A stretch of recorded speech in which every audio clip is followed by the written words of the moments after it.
If I had to tell an ordinary person how to change his financial life in the next few months, I would begin with something that sounds almost too simple. Stop trying to look like you are making progress. Start making progress. That is a harder distinction than people think.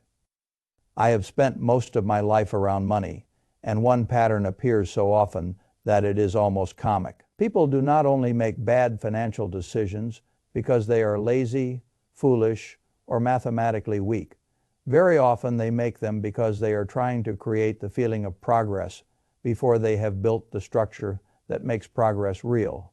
So they invest before they have any cash buffer and call it discipline.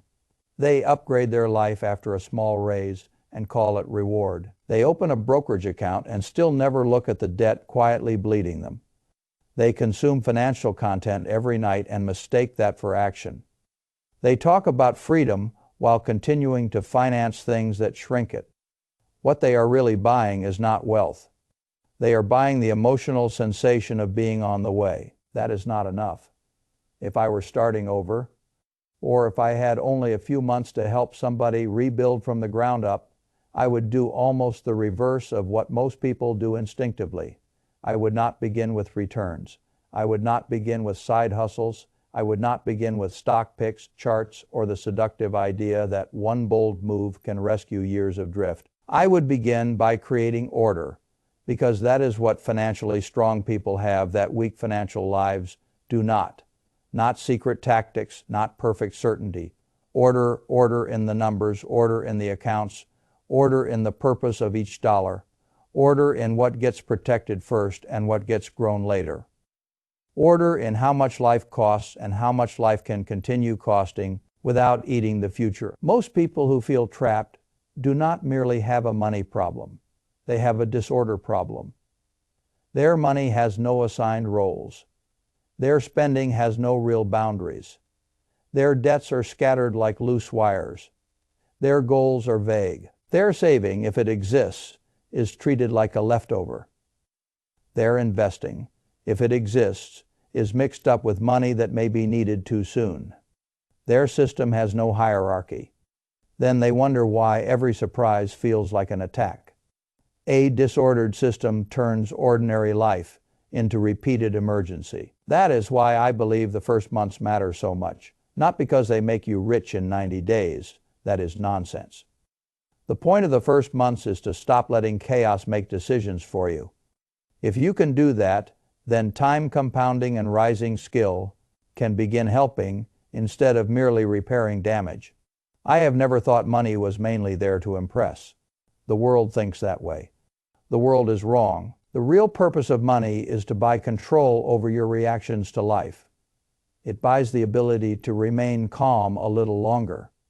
It buys the ability to say no. It buys the ability to wait. It buys the ability to make one decision without 10 other decisions screaming from behind it. That is wealth in its most practical form. So if I were beginning fresh, I would think of the next stretch not as a hustle challenge, not as a race to a particular number, but as a reordering of priorities. The first priority would be awareness so sharp that the mind can no longer hide from the truth. People often say they roughly know where their money goes. That word, roughly, destroys more futures than people appreciate. Roughly means the story in your head is still negotiating with reality. Roughly means the mind is blurring the leak, rounding down the indulgence, forgetting the extra charges, treating every expensive month as exceptional, and pretending the annual costs somehow do not count because they arrive less often. Roughly is how people remain confused for years. I would want specifics. What comes in after tax? What fixed costs claim the money before the month begins? What debt minimums are chained to the system? What is actually spent on food, transport, entertainment, convenience, and invisible leakage?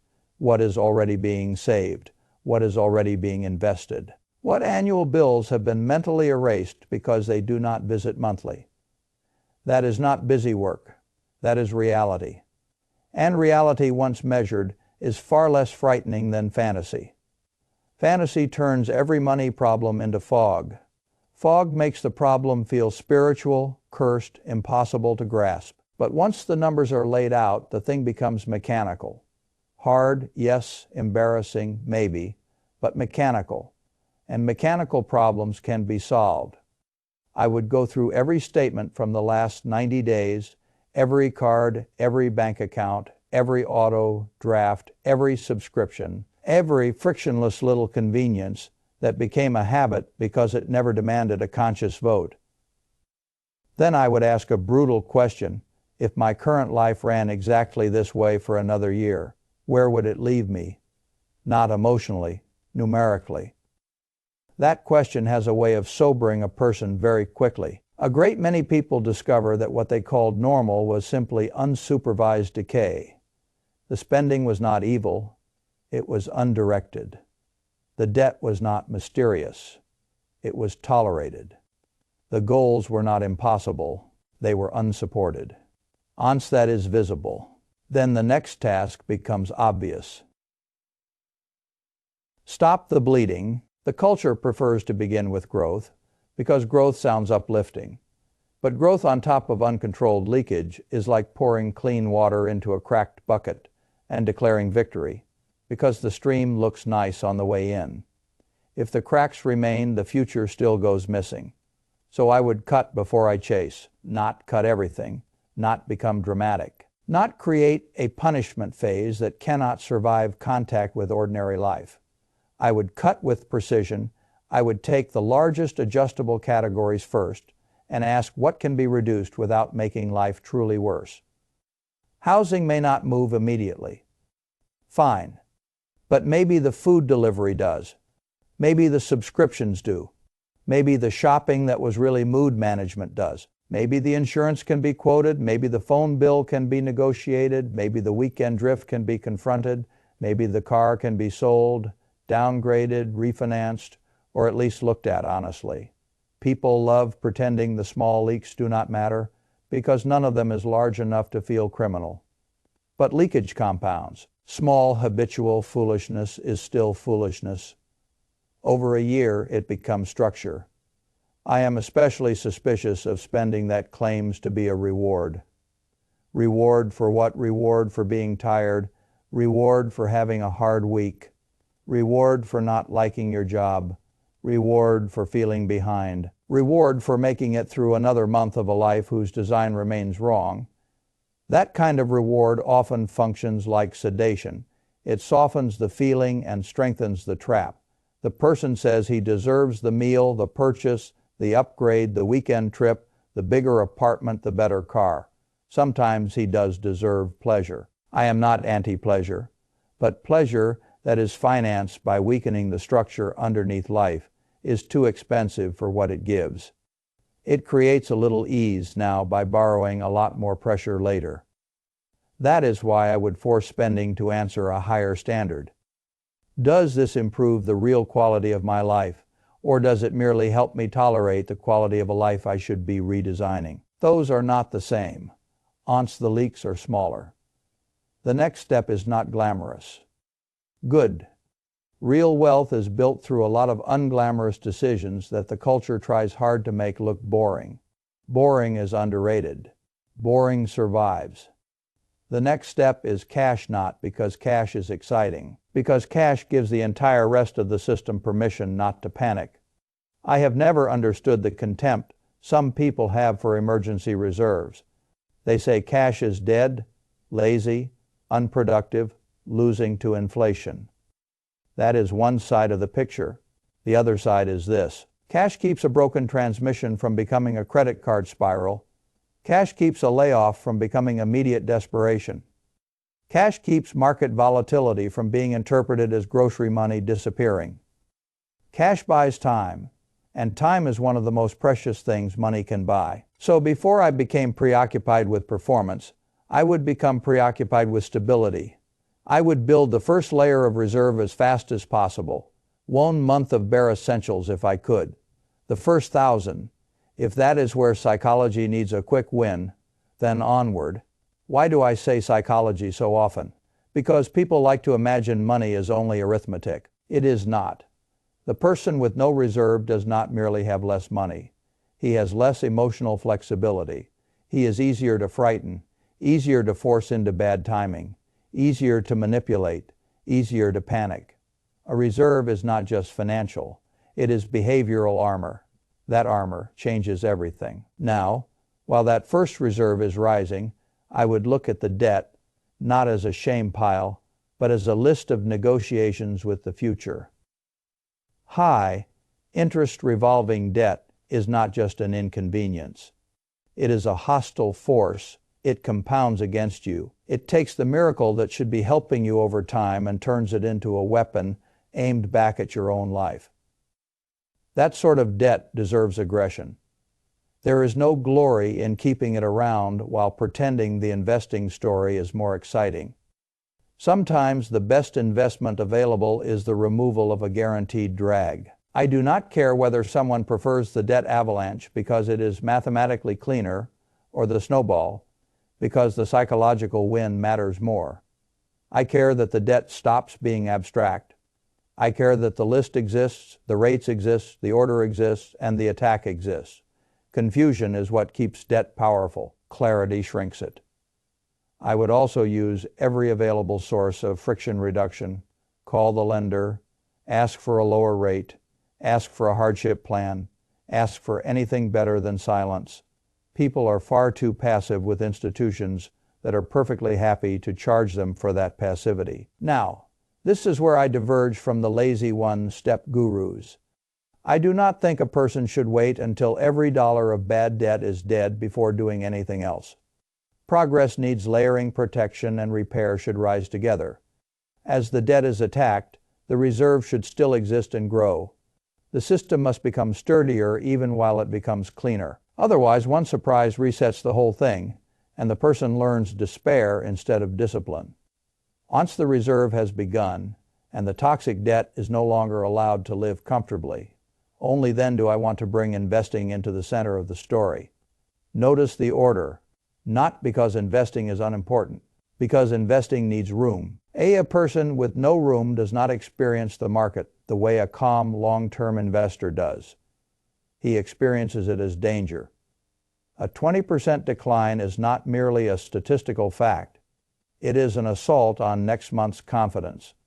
If the portfolio is also standing in for safety money, then the decline becomes personally destabilizing. That is how people turn temporary price movement into permanent loss. They sell not because the thesis changed, but because their life was structured too tightly to tolerate discomfort. That is not a market problem. That is an order problem. So when investing begins, it should begin cleanly. Long-term money for long-term compounding, low-cost diversified. Simple enough that boredom, not drama, becomes the dominant feeling. People who are new to investing often think the danger is being too boring. Usually the greater danger is trying to be interesting. They delay because they want certainty, they chase because they want speed, they sell because they want relief. All three errors come from asking the market to make them feel a certain way. The market is not there for emotional service. It is there to reward patience with the kind of indifference only time can provide. I have always admired broad, low-cost investing for ordinary people because it sidesteps so much ego. A diversified index fund does not flatter your cleverness. It does not depend on your predicting this quarter's hero company. It does not ask you to mistake intensity for insight. It asks only that you participate in enterprise and leave room for time to do its work. That is a gift. And if an employer offers a match, the matter is even simpler. Use it. If a tax-advantaged account exists, use it. There is no reason to postpone free or highly efficient structure because someone became fascinated by the latest financial personality on a screen. Wealth is not built by collecting opinions. It is built by funding the right vehicles consistently. But even here, I would not trust intention. Intention is too theatrical. It feels good and does too little. I would automate. Automation is one of the most compassionate inventions in personal finance because it prevents the monthly relitigation of your future. Money moves on payday. Bills are handled. savings rise, investing happens. The emergency fund grows, the debt gets hit. The person does not have to win the same moral argument with himself every single week. That matters more than people think. The weakest system is the one that requires perfect willpower forever. Nobody gets that. Life tires you, work tires you, family tires you, news tires you, emotion tires you. A good system assumes weakness and builds around it. The right money leaves before the wrong mood can catch it. That is adulthood. Then comes the part many people ignore because it requires initiative instead of cleanup. Income, there is a limit to how much trimming can do. There is no hard ceiling to how much skill and earning power can improve over time. The household that only cuts and never seeks increase becomes disciplined but unnecessarily slow. The household that only seeks increase and never builds order becomes louder but not freer. The real strength comes when the system is clean enough that additional income has somewhere intelligent to go. So I would force the question, is my work teaching me enough? Is it paying me enough? Is there a raise overdue because I have been too polite? Is there a better market for what I do? Is there a skill I can stack over the next 6 months that changes the income path? Is there a side stream I can build that is real rather than imagined? People romanticize side income. Most of it is not romantic. It is specific effort applied to a specific need. A service, a skill, a market gap, a little courage, a little consistency. Once the base system is cleaner, even an extra few $100s per month changes the slope. Debt dies faster. Reserves rise faster. Investing compounds earlier. Psychological relief arrives sooner. This is why I dislike the advice that tells people to think only in one dimension. Save more as though earning is fixed forever. Earn more as though spending and debt do not exist. Invest more as though there were no need for safety. Pay debt only as though compounding can wait forever. Real strength comes from sequencing, not obsession. And if I had to summarize the right sequence, it would sound something like this. See clearly, cut the waste. Build the first reserve. Attack the toxic debt. Keep building protection. Beg in long-term investing. Automate everything that deserves to survive your moods. Increase earning power, then repeat. That is not the kind of plan that makes people feel electrified for 2 days. It is the kind that changes a life over years. The beauty of such a system is that it gradually changes identity. The person stops being someone who reacts and becomes someone who assigns. He assigns money to safety. He assigns money to debt reduction. He assigns money to long-term growth. He assigns more of each raise to the future before the lifestyle can swallow it. He stops asking every dollar to create pleasure today. Some dollars are there to buy tomorrow's calm. This is where real wealth begins. Not with the feeling of being smart, with the habit of being ordered. I have known many people with ordinary jobs who became financially formidable because they learned this. They were not always the loudest earners. They were not all obsessed with finance. They did not all have exotic strategies. Many simply kept doing the dull right things.